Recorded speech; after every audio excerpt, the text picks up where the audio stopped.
Assalamualaikum warahmatullahi wabarakatuh. Saya Priyasi Jazila dari Alma Jakarta. Saya dari kelompok 9 ingin menampilkan video tentang puasa, seperti puasa sunnah, zakat, dan kurban. Berikut videonya. Terima kasih. Apa itu puasa?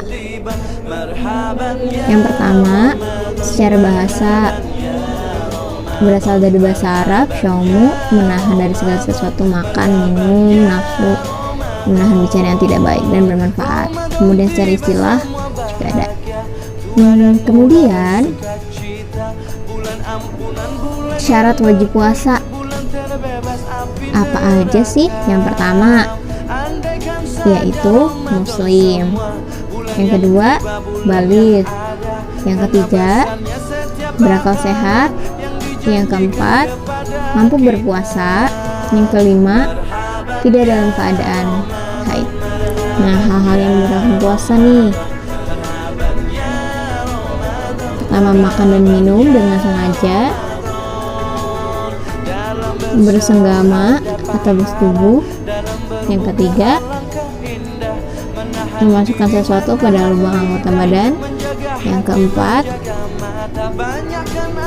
muntah dengan sengaja. Itu hal-hal yang membatalkan puasa. Lanjut, yang kelima, datang haid dan nifas bagi wanita. Yang keenam, hilang ingatan atau gila. Yang ketujuh, keluar mani sperma dengan sengaja. Yang kedelapan, murtad. Berikut videonya. Terima kasih. Puasa wajib di bulan Ramadan dilakukan atau dilaksanakan sesudah sholat tarawih atau sebelum waktu imsak. Doanya yaitu Bismillahirrahmanirrahim. Nawaitu shoma godin an adai fardhi syahri ramadhani hadihi sanati lillahi ta'ala. Berbuka puasa. Bismillahirrahmanirrahim. Allahumma laka sumtu wa bika amantu wa ala rizkika aftartu birahmatika ya arhamar rahimin. Alhamdulillahirrahmanirrahim. Nah, sunahnya ketika berbuka puasa yaitu sebelum makan makanan yang berat, kita disunahkan untuk terlebih dahulu makan makanan yang manis. Tidak hanya kurma, tapi kolak, kemudian es teh manis pun bisa jadi salah satu kesunahan, karena yang diriwayatkan Nabi tujuannya yaitu untuk mendahulukan makan makanan yang manis. Selamat berbuka atau keluar dari Islam.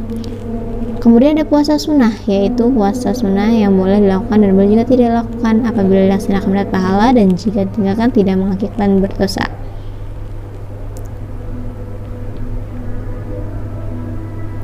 Macam-macam puasa sunnah: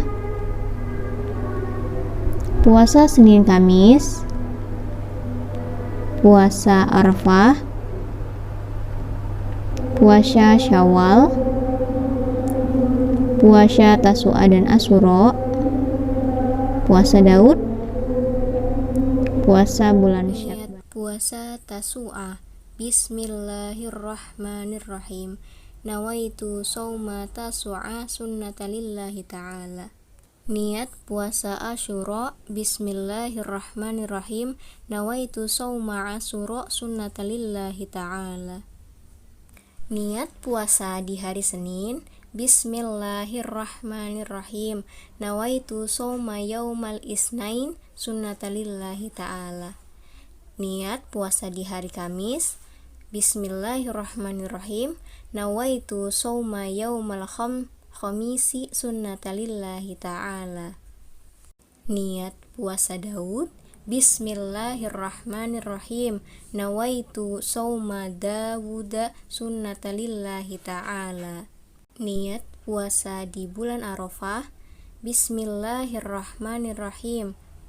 Nawaitu shauma godin an adai sunnati yaumi arafata lillahi ta'ala. Niat puasa di bulan Sya'ban. Bismillahirrahmanirrahim. Nawaitu shauma godin an adai sunnati Sya'bana lillahi ta'ala. Niat puasa di bulan Syawal. Bismillahirrahmanirrahim. Nawaitu sawma ghadin an adai sunnati Syawwali lillahi ta'ala. Saya Rodiah akan menjelaskan tentang bab zakat fitrah dan juga zakat mal. Simak videonya sampai selesai. Zakat menurut bahasa dari kata bahasa Arab az-zakah yang berarti bertambah, tumbuh, dan berkembang, juga bermakna suci.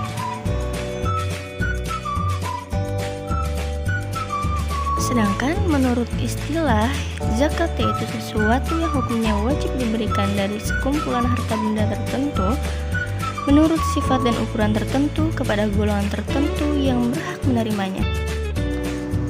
Hukumnya berzakat yaitu fardhu ain. Macam-macam zakat yaitu ada zakat fitrah dengan ukuran 2,5 kilo dan juga zakat mal dengan ukuran 2,5%. Zakat fitrah adalah zakat yang wajib dikeluarkan oleh setiap muslim setahun sekali berupa makanan pokok sesuai kadar yang telah ditentukan oleh syara.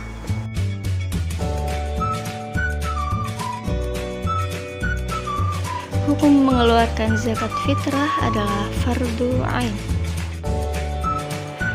Tujuan zakat fitrah adalah untuk memenuhi kebutuhan orang-orang miskin pada hari raya Idul Fitri dan untuk menghibur mereka dengan sesuatu yang menjadi makanan pokok penduduk negeri tersebut. Waktu membayar zakat fitrah yang pertama mubah ketika awal sampai akhir Ramadan, yang kedua wajib terbenamnya matahari sampai penghabisan Ramadan, yang ketiga sunnah sesudah sholat subuh sebelum sholat id, yang keempat makruh sesudah hari raya sebelum terbenamnya matahari pada hari raya, yang kelima haram sengaja dibayar Niat zakat terbenam fitrah matahari. untuk diri sendiri, niatnya yaitu Bismillahirrahmanirrahim. Nawaitu an ukhrija zakatal fitri li nafsi fardhol lillahi ta'ala. Niat zakat fitrah untuk sekeluarga. Bismillahirrahmanirrahim. Nawaitu an ukhrija zakatal fitri wa an jami'i ma yalzimuni nafaqatuhum syar'an fardhol lillahi ta'ala.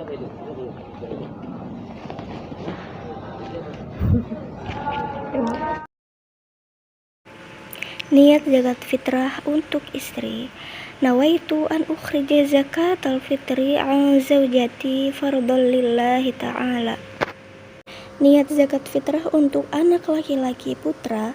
Nawaitu an ukhrija zakatal fitri an waladi nama fardhol lillahi ta'ala. Niat zakat fitrah untuk anak perempuan. Nawaitu an ukhrija zakatal fitri an binti nama fardhol lillahi ta'ala. Doa menerima zakat. Bismillahirrahmanirrahim. Ajarakallahu fima a'taita wa ja'alahu laka tahura wa barakalaka fima abqaita. Zakat mal disebut zakat harta, yaitu kewajiban umat Islam yang memiliki harta benda tertentu untuk diberikan kepada yang berhak sesuai dengan ketentuan nisab dan dalam jangka waktu tertentu. Tujuan zakat mal yaitu untuk membersihkan dan menyucikan harta benda mereka dari hak-hak kaum miskin di antara umat Islam. Harta benda yang wajib dizakati: 1. Emas dan perak 2,5%, 2. Binatang ternak, 3. Pertanian 10,5%, 4. Profesi 2,5%. Bismillahirrahmanirrahim. Nawaitu an ukhrija zakatal mali lillahi ta'ala. Sebelum akan dimulai praktek penyembelihan hewan kurban, di sini saya akan menjelaskan tata cara dan definisi dari penyembelihan itu sendiri. Kurban berasal dari kata qoribun, artinya dekat. Jadi kurban adalah pekerjaan yang hukumnya sunnah muakkadah atau lebih dianjurkan ya. Jadi bila mana seseorang muslim dan muslimat mempunyai harta lebih dan cukup, maka ia diwajibkan untuk menyembelih hewan kurban atau dianjurkan ya. Kurban itu sendiri bisa dikategorikan hewannya bermacam-macam, lebih khusus itu hewan ternak, yaitu meliputi seperti sapi, seperti kambing, domba, dan lain-lain sebagainya. Yang penting masih satu putaran dengan hewan ternak itu sendiri. Kemudian syarat-syarat kurban dari hewan itu sendiri, kalau sapi itu paling minimal itu umurnya usianya sudah 2 tahun ya, sudah giginya sudah rata ya, sudah sempurna dalam penumbuhannya. Kemudian untuk kambing dia kurang lebih 1,5 tahun ya, mencapai 2 tahun itu juga sama juga lah, 2 tahun itu sudah boleh ya. Kemudian sapinya itu harus yang sempurna ya, tidak boleh cacat. Cacat dalam artian bukan maksudnya cacat fisik ya, cacat fisik juga termasuk, maksudnya cacat maksudnya misalnya kupingnya harus 2 ya, itu harus memenuhi syarat, itu adalah syarat dari hewan kurban itu sendiri.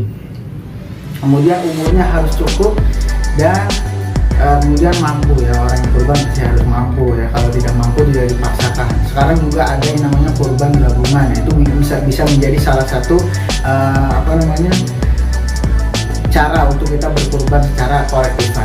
Nah, kemudian tata cara penyembelihan hewan kurban itu adalah yang pertama kita orang yang sudah mubalik dan atau sudah dewasa, itu pertama syarat utamanya. Kemudian kita menghadap kiblat ya, menghadap kiblat, prosesnya itu menghadap kiblat, kemudian hewan itu dijatuhkan ya. Kemudian yang paling penting dari kurban itu sendiri adalah menajamkan pisau. Kenapa? Karena pisau itu sarana atau alat yang untuk menyembelih daripada batang leher hewan kurban itu sendiri ya. Rasulullah SAW bersabda dalam hadis, "Faida zabahtum, apabila kamu sedang menyembelih maka tajamkanlah pisaumu." Dalam artian apa? Supaya pada saat hewan kurban itu disembelih maka dia tidak terasa seperti disembelih, jadi kematiannya itu langsung secara seketika. Itu kalau pisau kita tajam ya. Kemudian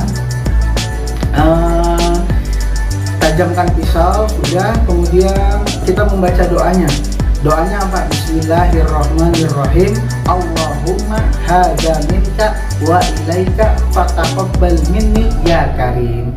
Ya, itu doanya. Ya Allah, terimalah sembelihan hewan kurbanku ini. Ya udah, itu setelah itu kita langsung sembelih dan membaca sholawat Nabi. Allahumma sholli ala sayyidina Muhammad wa ala ali sayyidina Muhammad, diiringi dengan suara takbir Allahu Akbar, Allahu Akbar, Allahu Akbar, la ilaha illallah wallahu akbar, Allahu Akbar walillahil hamd.